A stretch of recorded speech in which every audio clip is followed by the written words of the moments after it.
बिस्मिल्लाहिर्रहमानिर्रहीम, अस्सलाम वालेकुम। मैं असदुल्ला खान हूँ। आज लाहौर की 5 अदालतों में बड़े अहम नौइयत के सियासी केस लगे हुए थे। सेशन कोर्ट में, बैंकिंग कोर्ट में, नैब कोर्ट में, एंटी करप्शन कोर्ट में और इंसदाद मुनशियात की अदालत में। तो इन 5 अदालतों में मुख्तलिफ सियासी शख्सियात अपने अपने केसेस में पेश हुए और क्या कार्रवाई हुई ये मैं आपके सामने रखता हूं और बता देता हूं कौन कौन सियासी शख्सियात थी जो आज अदालतों में पेश हुए। जैसे कि खोखर बरादरान ने आज 2 अदालतों में पेश होना था, एक एंटी करप्शन की अदालत में, एक सेशन कोर्ट में। इसी तरह से जहांगीर तरीन साहब जो है वो आज 2 अदालतों में पेश हुए, बैंकिंग कोर्ट में और एडिशनल सेशन जज की कोर्ट में, और यहां से उन्होंने अपनी जमानतें हासिल की हैं। इसके अलावा राना सनाउल्लाह साहब जो हैं वो इंसदाद मुनशियात की अदालत में आज पेश हुए और साद रफीक साहब और उनके भाई सलमान रफीक साहब जो हैं ये नैब कोर्ट में पेश हुए। तो आज मुख्तलिफ सियासी शख्सियात जिनमें से बेशतर MNAs हैं ये लाहौर की 5 मुख्तलिफ अदालतों में पेश हुए। क्या कार्रवाई हुई ये मैं आज आपको बताता हूं। सबसे पहले खोखर बरादरान का जिक्र कर लेते हैं। खोखर बरादरान, सैफुल मुलूक खोखर और अफजल खोखर, ये दोनों आज आए 2 अदालतों में। एक तो इनके खिलाफ FIR हुई है एंटी करप्शन की तरफ से और एंटी करप्शन की अदालत में ये पेश हुए। ये इन पर इल्ज़ाम ये है कि सरकारी ज़मीनों में इन्होंने खुदबुद की थी और खुदबुद करके इन्होंने उसका रिकॉर्ड में तब्दीली कराई और रिकॉर्ड में तब्दीली करने के बाद उस पर कब्जा कर लिया।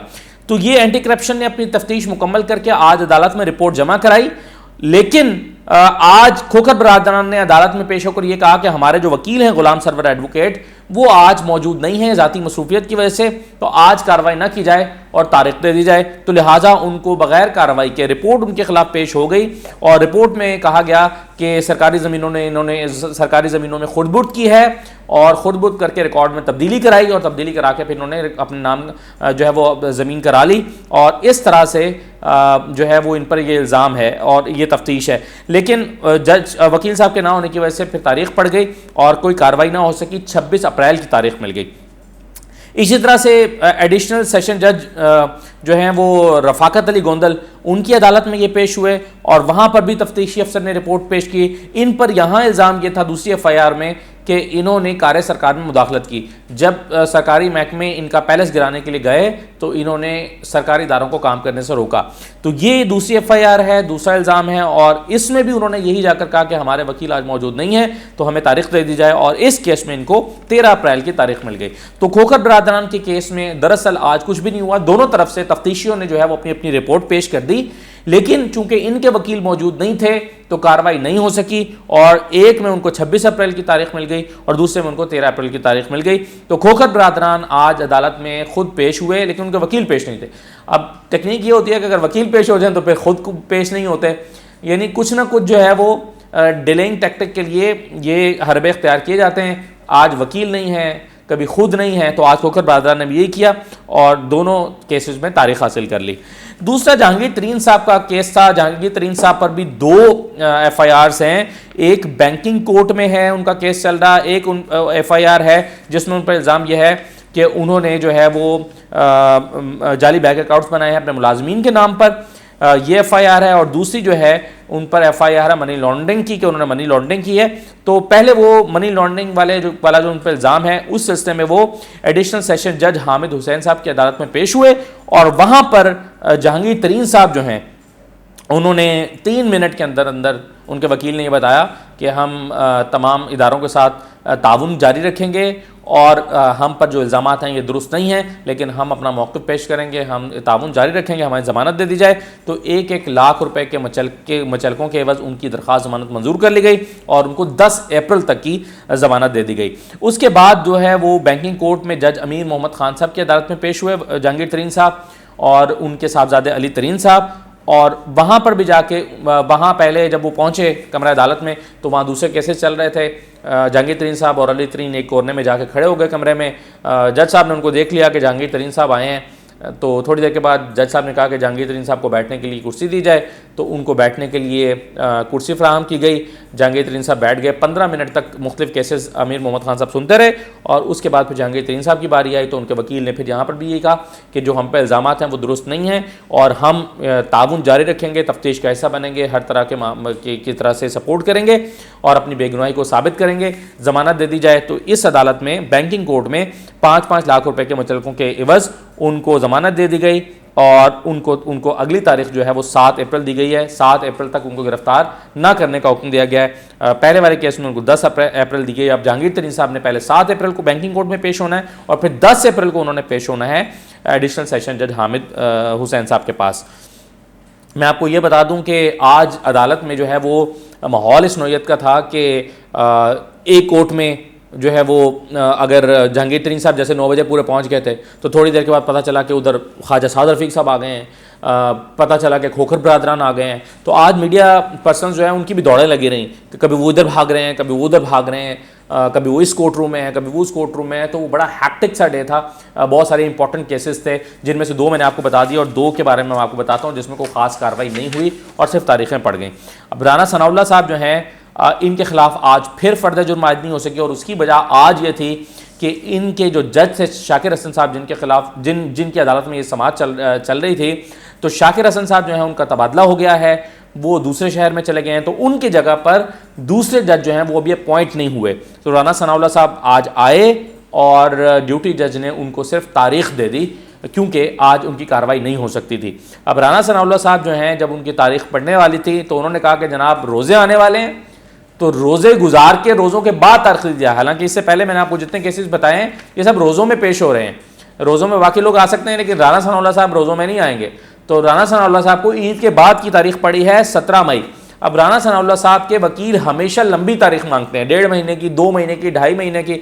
शाकिर हसन साहब से भी वो यही कर रहे थे पिछले 1.5 साल से और यही वजह है कि 1.5 साल से फर्द जुर्म आयद नहीं हो सकी और अब भी वो यही कर रहे हैं कि अब उन्होंने फिर 1.5 महीने की तारीख मांग ली है और उनको मिल भी गई है, 17 मई की तारीख मिली है।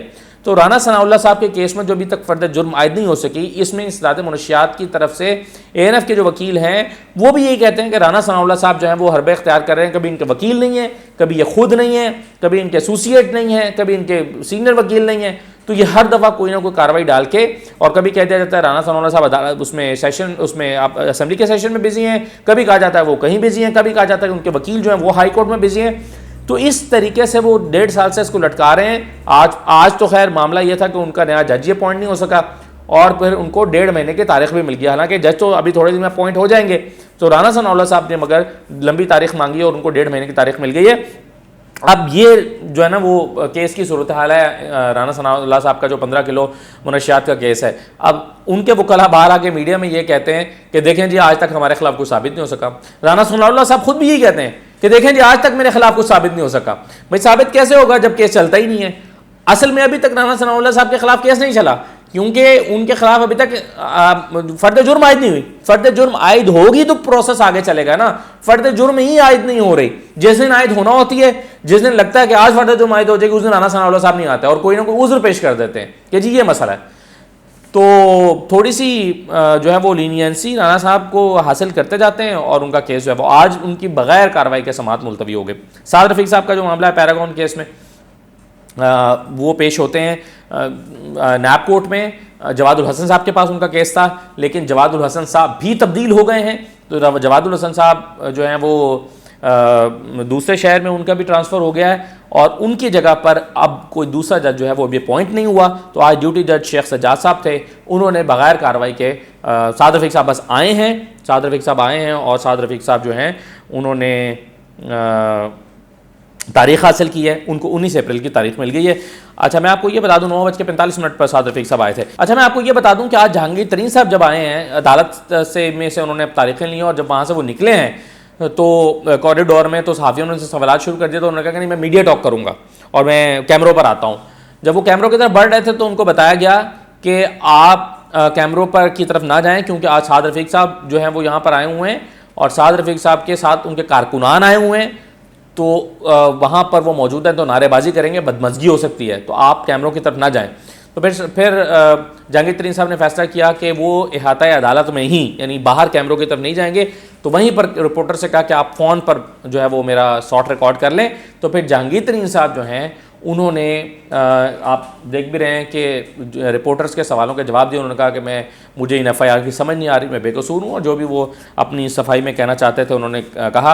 लेकिन जहांगीर तरीन साहब जो हैं वो और उनके साहबजादे अपने वकला के साथ आज अकेले आए। उनके साथ कोई कारकुनान मौजूद नहीं थे, ना PTI के वर्कर्स, ना उनके अपने ज़ाती जो कारकुनान हैं, उनके जो फॉलोअर्स हैं वो भी मौजूद नहीं थे। तो जहांगीर तरीन साहब जो हैं वो आज 2 अदालतों में पेश हुए और उनके साथ उनके वर्कर्स मौजूद नहीं थे। तो अब अगर आप कार्रवाई देखें क्या हुई है इन तमाम बड़े केसेस में, तो इसमें सिर्फ जहांगीर तरीन साहब जो हैं उनको ज़मानतें मिली हैं, बाकी सब में तारीखें मिली हैं। सारे केसेस में तारीखें मिली हैं, कहीं पर जज साहब नहीं थे और कहीं पर वकील साहब नहीं थे।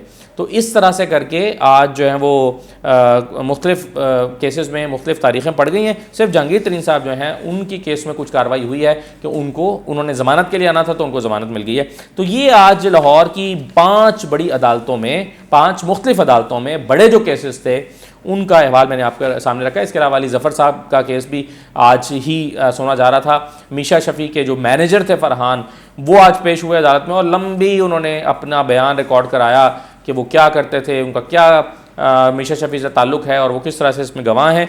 तो वो भी एक है जिसको जो है वो आप देख सकते हैं, आपको उसकी डिटेल्स मिल जाएंगी। मैंने बहरहाल उसको कवर नहीं किया। तो ये आज का अहवाल था। इजाज़त दीजिए, अल्लाह हाफ़िज़।